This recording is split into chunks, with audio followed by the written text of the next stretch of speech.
আজকে এই সিরত কনফারেন্স থেকে আমি তো আপনাদেরকে বুঝাইতেছি, আমার মন চায় জিনদেরকেও বুঝাই, ওদেরকে পাইলে ওদেরকে পায়ে ধরা বুঝাইতে হবে। জিন ইনসানকে বলতে ইয়া রাসূলুল্লাহ, যে আল্লাহ পাইতে চায় বল, আগের আয়াত কি বল,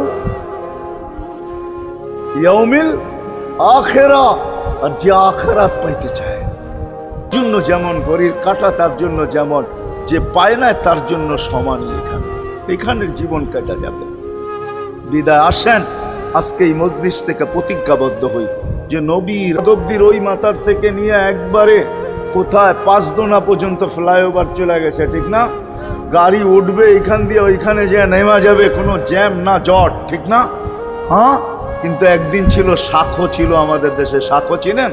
এরকম লটকায়া থাকে, শাখর থেকে পড়তে যায় শাখর উপরের বাঁশ ধরা যেরকম লটকায়া থাকে।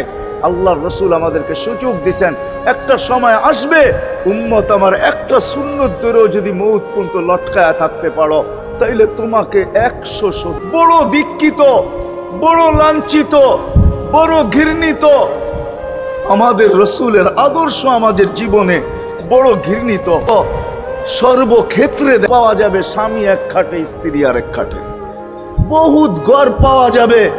হায় হায়, ওর সাথে আদর্শ কি ব্যবহার করবে, মার সাথে, বাবার সাথে, বড় ভাইয়ের সাথে, কার সাথে কি ব্যবহার করবে শিখাইছে। ওই সমাজটাই সুখের ছিল। আসেন ফিরা যাই, আল্লাহর রসুলের আদর্শ শিখি। শিখবেন তো? থেকে ওনাকে পাবো, কোত্থেকে শিখবো? আজকে আপনার আমার চতুর্দিকে ওই লোকগুলা বসা আছে যারা আল্লাহর পক্ষ থেকে নির্বাচিত। আওরাসনাল কিতাব আল্লাযীনা ইসতাফাইনা মিন ইবাদিনা, আমি থেকে ক্ষুদ্রকেও হারাইতে দেয় নাই, এমনকি নবীর একটা জানোয়ারের নাম পর্যন্ত হারাইতে দেয় নাই। হক্কানি আলেমরা, আল্লাহ ওয়ালারা সুরক্ষিত রাখছেন, তাদের কাছে নবীর আদর্শ আছে।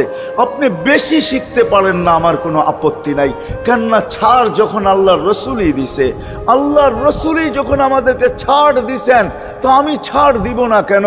আল্লাহর রসুলই বলছে এক জমানা আসবে লাউ আমিলকে 100 দিয়ে 100তে পাশ করাবে। আর সর্বশেষ তো এটাও বলছেন যে আমার একটা সুন্নতকে ধরে রাখো, এক শহীদের সোয়াবি জান্নাত যাওয়ার জন্য যথেষ্ট। জান্নাত যাওয়ার জন্য তো একজন দেওয়া হবে, 99 শহীদের ছোঁয়া। আদর্শ ছড়াও, সারাদিন ফেসবুকে কাজ করো, ফেসবুক দেখো, খোদার কসম হোয়াটসঅ্যাপ দেখো, ভাইবার দেখো, ইবু দেখো, তোমাদের মেধাগুলাকে নবীর